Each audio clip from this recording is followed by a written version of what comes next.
Welcome back on a cloudy Thursday morning. Had to think about that for a second. It's 7:13 right now. We're glad you're waking up with us here on King 5 Mornings. Jake? Thanks, Mimi. We have a true Seattle sports legend in the house this morning, and I am just stoked to meet you here. Spencer Haywood, NBA Hall of Fame legend and former Seattle Sonic. Lots of good stuff to talk about here this morning. Also, Dwayne Clark, the director of the documentary on this guy, talking about civil rights this morning. You were honored this week by state lawmakers and the governor. There's a resolution about your work, not only in the NBA, but with civil rights. Yes. How does it feel to be recognized now for this? Well, I knew it was civil rights. I knew what I was getting into when I was here back in 1970 and 71, being a 20-year-old young man.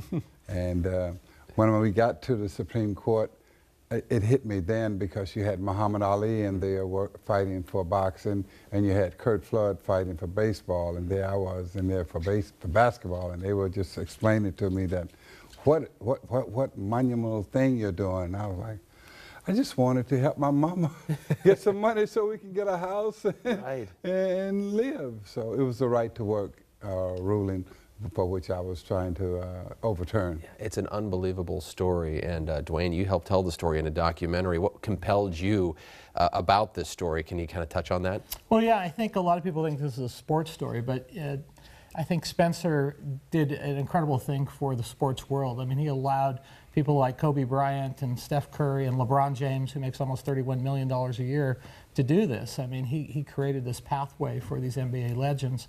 And it's more of a civil rights story, a human rights story than anything else, because his mom was making $2 a day picking cotton. And he created the way for these NBA legends to really make a career and a life in sports. Right. And Spencer, what do you say to the kids who may look up to you and see you as a historical figure, as motivation for them? Well, you know, it's happening now because of the film, because of the NBA, the Hall of Fame, and the governor's resolution yesterday. I was at the All-Star game, and I'm just sitting on the sideline, and where normally I'm sitting up in the bleachers, and the NBA commissioner brought me down near him, and I'm sitting there. And so the players are running down the floor, Durant and all of them, and they looking at me like, the man. I kept looking around like, oh, me? You mean me? You're so humble. This guy's so humble. So it's quite fitting, and it's also a good time in my life because it's.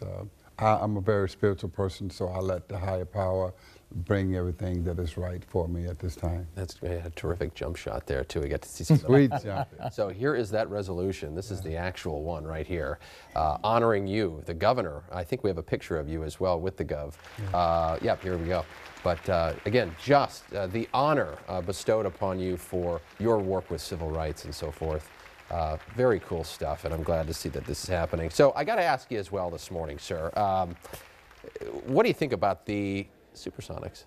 I mean, we've got this debate going with the arena and the Sonics. I'm sure you want to see the team back. I want to see the team back. NBA Commissioner Adam Silver wants to see the team back, and they want to see it back in the next couple of years. So I know we won't have an arena built at the time, but we can always play at Key Arena until we get the other one built. But we need to break ground. We need to, I need to sit down with City Council and explain the history of the Sonics, because my case, Haywood versus the NBA, started right here in Seattle, and at that time, we only had 16 teams. And so when we broke that case open, we grew to 32 teams. And we grew from enormous wealth for the NBA, which was $250 million now to $2 billion. So we have given the NBA all of its wheels, all of its glory, and yet the NBA want to come back and give us this team. So we don't need to study and be all analytical as we can be up here. So we need to just pull the string and make it happen. Right. And so we can have this team right away, because it would be nice to have the team here in 2 years, and on the third year, we have the All-Star game here, and let Russell Wilson, because he will be one of the owners, and let him and all of the Seahawks be the host of that All-Star game. It really is a great sports town. Dwayne, are you continuing to tell the story here? Your documentary keeps moving on, doesn't it? Yeah, and in fact, many universities are picking up the story. The NBA's taking the story almost as a civil rights emblem and spreading it around the NBA. Stanford University called me 2 days ago. They want to show it to their student athletes. That's so terrific. It's really taken on a life of its own. I'm really proud of Spencer for it. Yeah. Seattle grown. Seattle grown. Yeah, right there. Yeah. Exactly. How tall are you? 6'8". 6'8". I'm way up in this chair, and you're all the way up the bottom. I'm just like lounging, yeah. Exactly. Yeah. I'll just sit back here with you. All right. Spencer, pleasure to meet you, sir. Thank pleasure. you. Real Congratulations. pleasure. Thank you. Dwayne Clark, thanks for being here this morning. Thank you. Mimi, send it to you. I'd love to know if